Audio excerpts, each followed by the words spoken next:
Hey, how's it going, everybody? It's your pal Mega Snoop bringing you another video today where I just wanted to sit down and have some kind of unconstructed thoughts on the Overclocked CLO because I did finally finish one. If you're watching this video and you saw my last video, you saw that I did one and I failed. It was my first ever one and I was like, man, that's tough.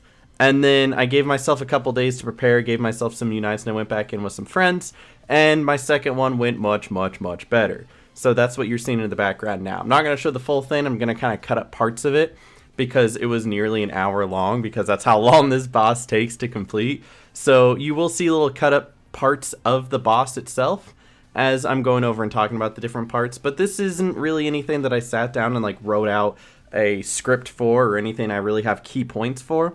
I just kind of wanted to go over my initial thoughts of what I remember from it and maybe little tips that I have. So think of it more of like a frizzy dog and pop video where I kind of sit down and I'm like, here are my thoughts. Let me take a sip of soda real quick.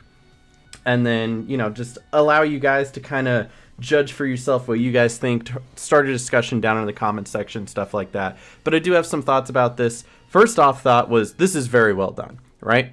They already had a boss that was difficult. When they first brought out the CLO, it wasn't something people were completing on their first try generally. I remember I did complete the original CLO on my first try, but someone like Smirky, on the other hand, he had a tough time. I think he died 2 or 3 times in the CLO before he finally completed one. Not to expose the kid or anything, but that's how tough it used to be. When I first started the CLO and I was doing my first ones, I was really focused on it. I was really trying not to die. I was still learning it. I had to figure it out. And nowadays, I can basically kind of do the CLO without thinking about it, right? I'm to the point now where I'm on stream doing a regular CLO and I'm like half paying attention because I'm talking to chat and I'm just kind of going with the flow, right? And now the OCLO, the Overclocked, comes out and I'm kind of back to where I was before, where I had to sit down and really pay attention. If you've seen me do it on stream, because I know a few hundred of you have now, it was a lot of me staring at my screen very intently and like yelling at the people in my voice call. Not really yelling, but we were doing like call outs and stuff to make sure that we were doing everything properly. Like, it took it back to that level where it's something I need to relearn again. It's something I need to focus on, not something I can just kind of AFK in and tell a story about my dog when I was 10 years old. It's something that I actually have to focus, and I love stuff like that. I do. I love learning a game, and so the OCLO brought that back to me, something that we haven't had in this game for quite a while, at least since the original CLO was released about a year ago. So I really do want to commend them for that. They gave me something to work on and something to actually practice, and that's great. So I'll break down kind of how the overflow of this fight goes if you haven't done one yet or you haven't seen one yet. So the first round is a cog round. This is kind of the warm-up. This is not the most difficult part. If you're dying on this part, you shouldn't be in here at all. You shouldn't. The first fight will feature, I think it's level 13s to 20s, and sometimes it's EXE, and those can be random. EXEs are always random in these fights. So the very first cog could be like a 20 EXE, or it could just be regular 20. But I'm guessing this is also like a shared pool, how most of these cog battles go, where there's just like a total number, and as a cog defeats a side, that number goes down until that number eventually hits 0. That's generally how these fights go. And so this fight is no different. It's just that you will rarely, if ever, be using sound at all in these fights because the cog levels are so high. The only time I see sound being used is if there's like a couple 13s in there and you use a lot of fogs. But this is where I'll bring my first tip. This is something that was taught to me. This isn't even my idea. This is something that I've noticed other people are doing, and they really do like this tip. So this tip is, don't use any 8s this first round at all. None. Absolutely none. Both sides stick to 7 or less. Use whatever you want in 7 or less. Use your fogs, use your birthday cakes, use your storm clouds, your Tesla coils. Use all that. By all means, go crazy, right? Use all of them. Make sure that you get through this fight, but don't use any 8s. And then towards the end of the fight, make sure you're kind of slowing down. Once you realize that it's the end of the fight, always make sure everybody's healed up before you move on to the next round. Always, right? You don't want to waste any unnecessary unites. You don't want to make sure somebody's at like 50 laugh going into the next round. You want to make sure everybody's good and ready to go. You want a full refresh going into this next round. The reason why you don't use any 8s is because you usually dedicate one person to use a gag up all between this round and next round. There's a cutscene where you see all 8 tunes walking from one doorway up to the table, And anytime during this cutscene, as long as all 8 tunes are on screen and you use a Unite, it will cover all 8 tunes. So even if you're in like the back left corner and you use a Unite, it'll still affect the tune in the top right corner, right? So any tune can use it, at least that's what I've been told. Like, I haven't actually sat down and tested this, but I've been told that that's what you can do. So the strat here, use 7s and down, and then someone can use a Unite, dedicate one person to use a Unite during that cutscene before going into the litigation round. The litigation round is where things get tough. I do not have a lot of information about this yet. I know some people do. I know there's probably a wiki article. I'd love to sit down and give you a full overview and like deep dive of strategies. I'm just not prepared to do that yet. I've only done 3 of these so far, and I've only won 2 of them. So I'll probably have more information on that once I get to that point. But the litigation round has 4 different cogs that are split up, right? So if you do the quick math on that, there's 6 different combinations of these 2 cogs that you can get between the litigator, the scapegoat, the whatever, ographer, I can't remember the first part of their name, and then the suitcase guy. So we just call her like Ugly Betty and suitcase, and then litigator and scapegoat. That's usually just what we call them. From what I've seen, the Ugly Betty looking one is the pushover. She's the one that's all like, you can't use level 7s for this next 2 turns, or you can't use any level 8s for the next 2 turns, or you can't use level 5s and level 6s for the next 2 turns, right? They're kind of a pushover. They don't really do too much damage unless you end up choosing one of those gags. So you just kind of have to work your strategy around those gags. But that one's not really too tough. The litigator, I've heard, is very dangerous. I've gotten the litigator more often than not. In this gameplay, you see that I get the litigator. I've heard getting the litigator and scapegoat together, terrible. Like, almost just DC, right? Don't actually DC because it is beatable, but that's like the toughest combination you're going to get, is if you get litigator and scapegoat. And then if you get like Ugly Betty and suitcase, that's like the easiest. So as you're having like a grand old time on your side with the suitcase and Ugly Betty, the other side is suffering. Just keep that in mind, right? So we actually were able to get through this whole round without using any Unites, as long as you use proper strategy and SOS cards. By God, SOS cards are really, really handy. You can get through this round. I wouldn't say easily, but if you focus one cog at a time, it goes really well. If you have Litigator on your side, he has debuffs. He has the ability to summon more cogs. He can bring up to 6 cogs in the battle. It's awful. If you have Litigator on your side, you usually want to take out him first. And if you have Scapegoat on your side, you usually want to take him out first. I don't fully understand the Scapegoat because I haven't like really fought it enough. I only fought it one time. But from what I learned about him is that he will kind of retaliate. So if you hit him too much, then his attack goes up. And also he has a way to like shield attack or kind of lightning rod the attack. So if you're attacking multiple cogs, it kind of directs towards him instead. I don't fully understand that, and you can correct me on exactly what they do. Again, I'm sure there's probably a Wikipedia article already about it. But it really does sound like he likes to tank most of the hits. I've heard that there's a strategy of using sound because of the fact that if all the attacks kind of lightning rod towards him and you use sound and there's multiple cogs in the battle, then whatever sound points were supposed to hit the other cogs end up hitting him. So imagine you have Litigator and Scapegoat together and they bring in 5 or 6 cogs and everybody uses Opera and you have like 70 damage Operas that are supposed to be going to each cog, but instead all focus him. You're doing like well over 1,000 damage, maybe even more than 1,000. What is that, 7? So you're probably doing like 1,000 damage just right there. That's crazy. So I don't know how viable that strategy is. Again, I'll probably look more into it as I do more of these, and I plan on doing more of these, of course, but that's all the information I really have about that right now. The suitcase guy, he'll do like a heal for himself and the other cogs in the battle, and he'll also like do a damage over time for you, so that's kind of rough as well. I've heard people want to take him out first if you have him on your side, but like the thing is, if you have Ugly Betty on your side, you always leave her for last. Always leave her for last. But yeah, Litigator is pretty dangerous. Like 2 of them are really dangerous. One of them's annoying, and the other one's Ugly Betty. Like that's what it comes down to, right? But the biggest thing I could say here is SOS cards. Being able to buff yourself and debuff the cogs is so huge. The only problem is that Litigator every couple of rounds will just get rid of the debuffs. He'll just be like, nope, all the cogs are now unlured, and now we do full damage because your Julius Weezer of minus 60 damage is gone, right? So that's really rough. If you have Litigator, you have to take him out first. I don't even care if you also have Scapegoat on your side. You got to figure out a way to take him out first. Again, there's probably strategies already out there. I'll come up with some eventually. Don't worry about it. But yeah, the biggest thing that's going to help you here is keeping the other cogs in check by either luring or suing them, and then really going ham with those SOS cards to give you buffs and debuffs.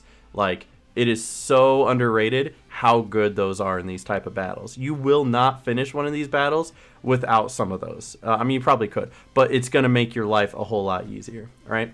So that is probably the biggest chunk of information I could give to you as far as tips go, is just whatever you got from that section right there. Then we get to the canon round. The canon round is usually, it's about the same as the regular CLO. It's just that the requirements for getting a good gag are higher, so trying to get a fog is rough. But if you do get a fog, huge. Having a fog versus having a trunk for the final round, game changer. Like, you actually feel like you're doing something. Having a trunk feels like chip damage, whereas having a fog feels like you're actually contributing.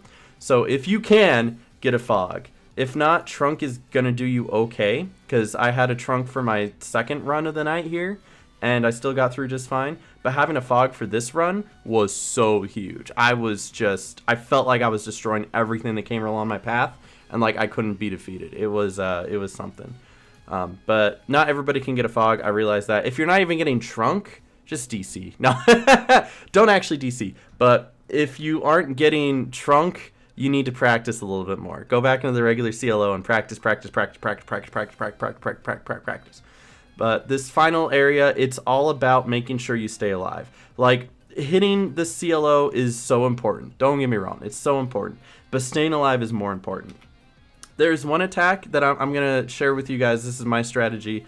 There's one attack that most people get hit by, and it does a lot of damage, and that's the spinning tornadoes. Almost everything else you can see coming, like the regular tornadoes, they have arrows. You can just kind of stand in the middle where the arrows are and not get hit by that. If a cog's flying at you, it has a little marker that's showing where the cog is going to be coming to, and you can just move out of the way, right? You can do all that. And when the books start flying down, there's the big red spot there that you have to dodge. You can just run away from that.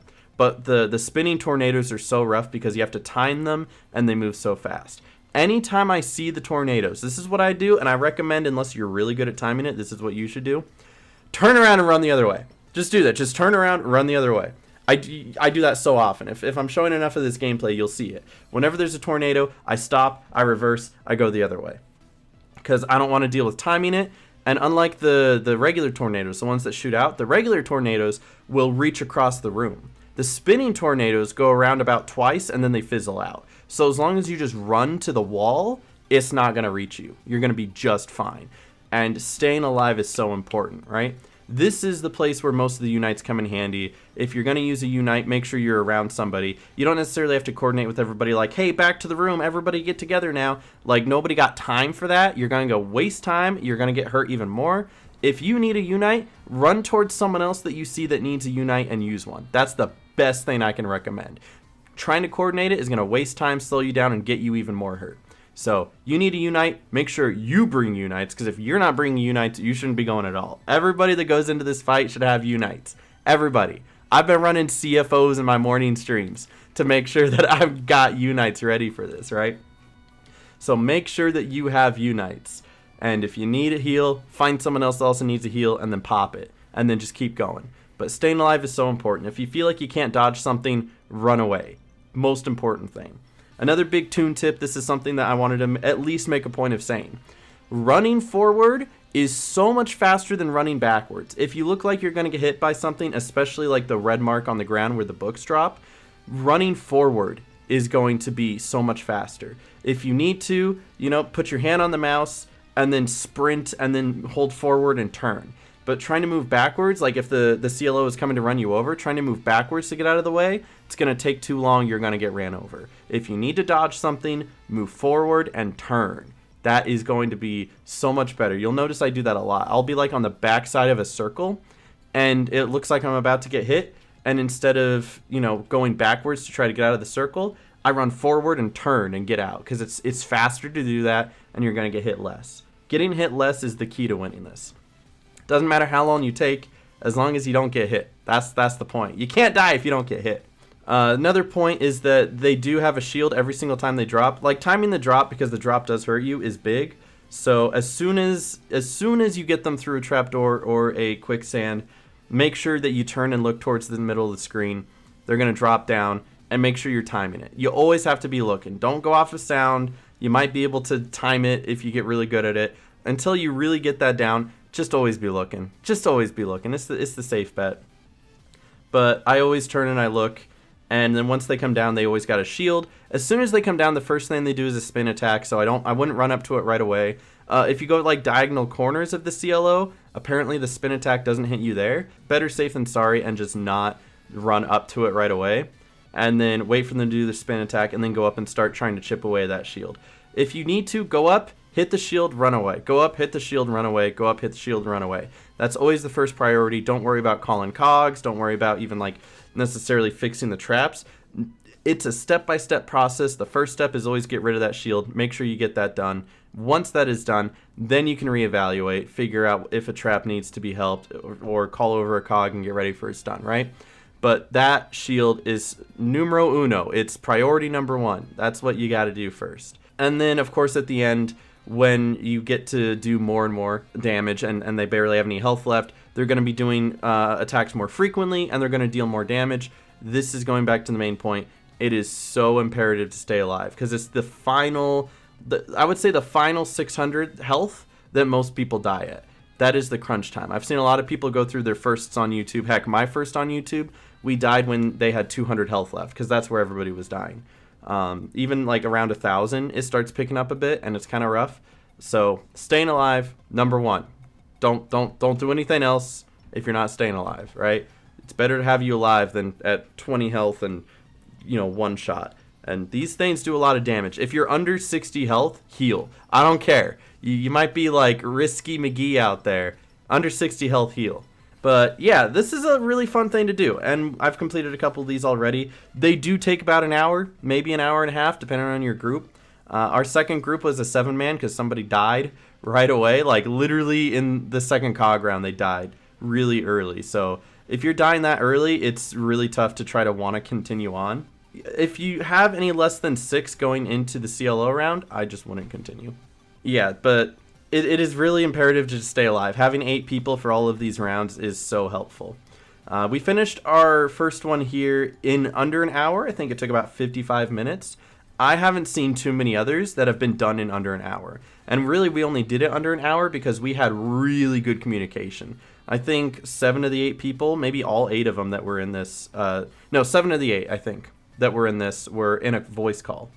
Maybe it was 8-8. I think maybe it was 8-8. But we had a lot of people in a voice call, so we were really good with coordinating, being able to say, okay, he's dropping. Okay, I need you to use this. Okay, I'm going to go over here for a heal. Like, being able to do that helps speed up the process, but you're not always going to have that. Like, trust me, I know. Not everyone's going to have that. So, if we can make some of these things more standard, like when to use unites, how to dodge, making sure you're staying alive, if all of these things become more common knowledge and people just practice at it enough, I'm sure we'll probably get to a point with this where little to no communication is needed at all, and we can just kind of, again, play these without thinking, kind of to the point where we've gotten the regular CLO too, right? But that's all I really have to say for now. If anyone's got any like big tips that I haven't covered just in this brief sit down and talk about it video, feel free to leave some comments down below, share some with everybody, that way we can all get to the point where we're blowing through these. And I'm just saying, dudes, I'm just saying, the fact that this was so difficult and like so intense makes me excited for whatever they have next, right? Because this was hard, but it was beatable. I can't wait till we get to a thing that just isn't beatable, right? And we really do need to work at it, and we really do need to practice it. I'm kind of excited for that. But anyway, that's all I got to say. If you liked it and you learned something, be sure to leave a like, leave a comment, subscribe if you're new, etc., etc. Thanks for sitting down and listening to me ramble for almost 20 minutes. And I'll see you guys in the next video. Stay awesome, God bless, and peace out. Thanks, dudes.